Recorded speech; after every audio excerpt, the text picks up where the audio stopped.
Alright, what's up guys? Today we are going to be looking at the best decks for the all-new Link Festival on Master Duel here. We've got 5 decks ready for you today. I'm going to show you each of them, starting with Sky Strikers. This, of course, is virtually an all Link-based deck anyway. This deck is like a very, very strong control deck. It can usually outgrind most opponents. A lot of the strongest decks in the game are actually hit, so Despia and Sword Soul are not available for playing this for like the first time ever. But yeah, this is Sky Strikers. You've got a ton of hand traps all played in here, as many hand traps as you want. You don't have to play this exact version, like these exact hand traps. Just play as many hand traps as you can.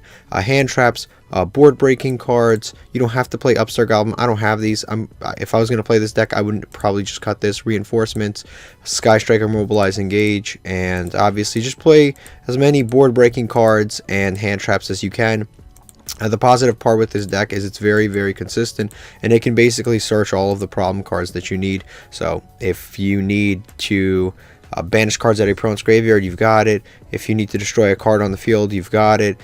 You can also play the one that destroys small and trap cards. This can basically search any card in the deck, and this can be sent to the graveyard with Hayate, and then Hayate can be added back with Kogari. I'm sorry, you can send it to the graveyard with Hayate, and then Kogari can add back any of the Sky Striker spells that you want to. This is an extremely consistent, extremely resilient deck. You would never you would never like Fusion Summon or XYZ Summon anyway. So literally, it doesn't slow down the deck in any way.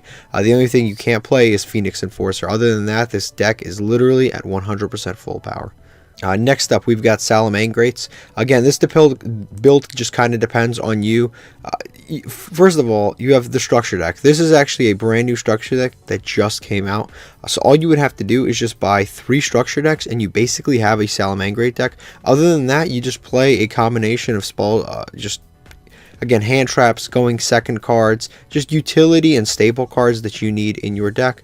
Obviously, I've got the 3 Maxis, the Ash Blossom, Foxy is very important. It's one of your only normal summons. You've got 2 Gazelle, it's limited to 2 now, Spinny, the Lady Debug, Falco's a one of, Jack Jaguar, Foul, Feather Duster, and again, this should be a 3. I don't know why this should not be here. This should be a 3, obviously. And then we've got a field spell. You probably play 1, so play 3 of the mining and 1 of the field spell. I don't know why that is the way it is, but yeah, call by. The search spell is very good. It's at 3, fantastic. This is at 2. Again, you get the stuff out of the structure deck. You've got the forbidden droplets. Probably bump this, and the roar you could probably cut down to 2. But yeah, this deck, like I said, same thing, very strong. You just get the structure deck, and you basically 3 structure decks, and you're good to go. 1500 gems. You almost have a very, very competent Link deck. The only drawback that this has is that you are missing these 2, but it's not the end of the world, because the Link plays in salamangreats, like the modern Link plays, are actually much better. The Link lines are much stronger than actually playing the 2 XYZ monsters that you would normally. This card is banned obviously in the festival, and so is this, but it's not the end of the world, because like I said, you can still go into transcode, transcode, access, double his attack, and then do all that crazy stuff. Attack multiple times, and then you've got, of course, update jammer. It's a very, very strong, very consistent, very resilient deck. It's resilient to hand traps, and it's a nice mid-range deck to actually just play, and one of the better ways to actually learn Link summoning. Next up, we've got a brand new water deck. This is actually marincess.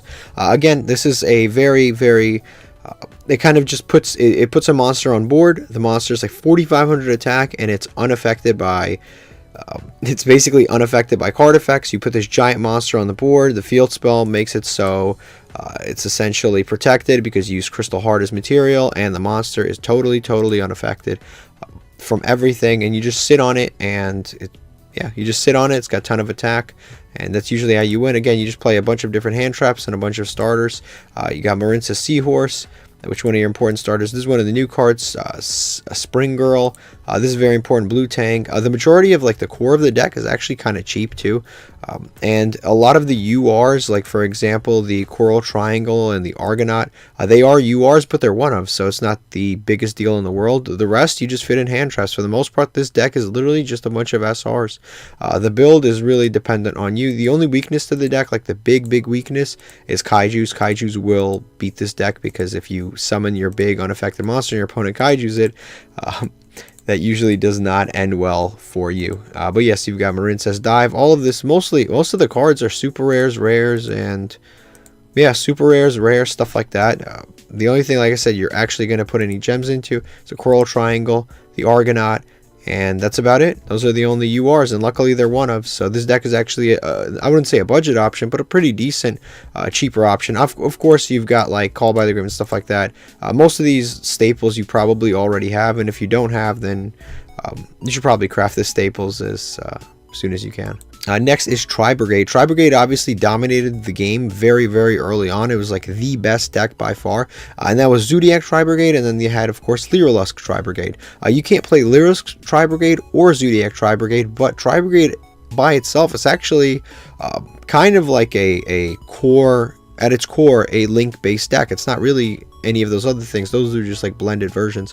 Here we've got a Tri-Brigade deck with Ancient Warriors.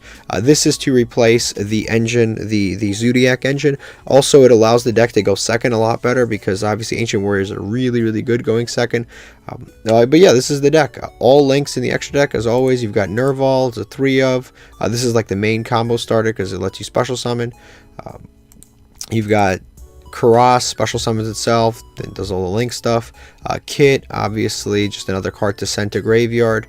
And then, of course, you've got Ash Blossom, doesn't have to be, but we've got the Ancient Warriors. Some of them are SRs, but again, it's a pretty budget deck overall. 2 Fractals, because for some reason it's semi-limited, and then just the other ones. Again, this is just more versatility for going second.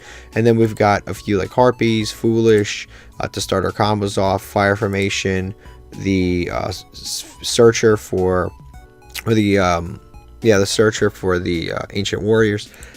We've got the Saga, and then of course Call by if you've got it. This card is actually really good for Tri-Brigades. It locks you into link monsters, which is typically not a good thing in Tri-Brigade. You don't want to be locked into link monsters, but because this is an all link event, it doesn't matter if you're locked into link monsters. You are going to get, like, it literally doesn't matter if you get locked into link monsters. It makes no difference. You are going to get locked into links anyway, since it's the only thing you can actually play.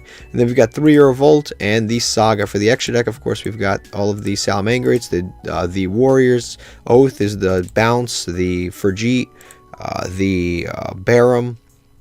This guy's important, Ruga, and the Access Code Talker, and Shirag, obviously. You can actually play a lot more staple links than I put in here. I put way too many, like, of the same one, because I was going to play the pot, but then I realized you can't play the pot. But yeah, you can play a lot more of the staple links, like Nightmare Phoenix, Nightmare Phoenix, and Unicorn, and stuff like that. So you might want to cut some of these. Like, you don't need to play 3 of this. Like, that's just dumb. So you just play an Appaloosa, and you can play this, and you can cut a few of these other ones. You don't have to play all this. You can play a Link Haribo, because Nerval is a level 1. You're not going to play this many of this, so we already have the All Mirage. You can throw in a Unicorn, for example, and that's a lot significantly better than it was a second ago. But yeah, and actually this is pretty good too. This is really an underrated card in the game, because if there is a lot of marincess, this is a great counter card to Marincess, because you can link away your opponent's monster even though it's unaffected, because you're using it as your own monster. So that's probably a pretty decent card. But yeah, that already fixed it significantly. We'll save that. But yeah, that is the Tri-Brigade deck. I think it's going to be a very strong deck and a very strong option. This is the last deck, and this is kind of like a, what are they called? Like a very much a rogue control strategy. This is like a something people are probably not going to see coming. So here we've actually got water control. This is an all new deck, just came out. I pulled the Royal Rare. I got real lucky. And this is a deck that I was going to play anyway, so it's really awesome. So terraforming is actually limited. Terraforming is actually banned. So a lot of decks that would and a lot of field spells are actually banned too, like pacifist, but luckily this is not banned. So this entire deck is built around the Karushin. This card basically gets rid of everything on the field, so your opponent can only control one monster that is not a water monster. It's an extremely oppressive version of the deck, and if your opponent is not playing Marincess and you go first, it's basically a free auto win. It's a really strong deck. It's all built around this dude, and then of course we've got the Maxi Ash Blossom. Again, you just play whatever hand traps and stables you have. Play it up to whatever you know. Just play it around what you have. Don't craft staples just for this event if you're not planning to use them in the future. So yeah, we've got 3 Maxi, 3 Ash Blossom. This guy searches Legendary Ocean. This is a negate of a spell or monster. Ice Tree Tremor can summon a water monster from your hand. Karushin, under Legendary Ocean, there's a normal summon. This Whale Fortress is really strong. It makes all your water monsters attack directly, ends games. And also it completes that inflict direct damage thing to... that is really annoying to complete sometimes. We've got 3 Gamma Seals, which is 1 Gamma Seal because it's actually searchable in this deck. You can send Ice Barrier to the graveyard, banish it, and then you can send a level 5 or higher water and then add a level 5 or higher water. You send that to the graveyard with the... where did I put this thing? The Foolish Burial Goods. That's where it is. Yeah, Foolish Burial Goods. Fury of Karushin is another card you can send to the graveyard if you somehow bricked, but this lets you search the Torrential Tribute and you can banish it out of the graveyard and then protect water monsters. This is a really good search card. I can add a water monster to your hand, which is really strong. I've actually done a deck profile on this, so if you want to go see like a pretty decent deck profile, it's definitely on the channel already. And then we've got Legendary Ocean, Sea Stealth 2, the Ice Barrier, the Torrential.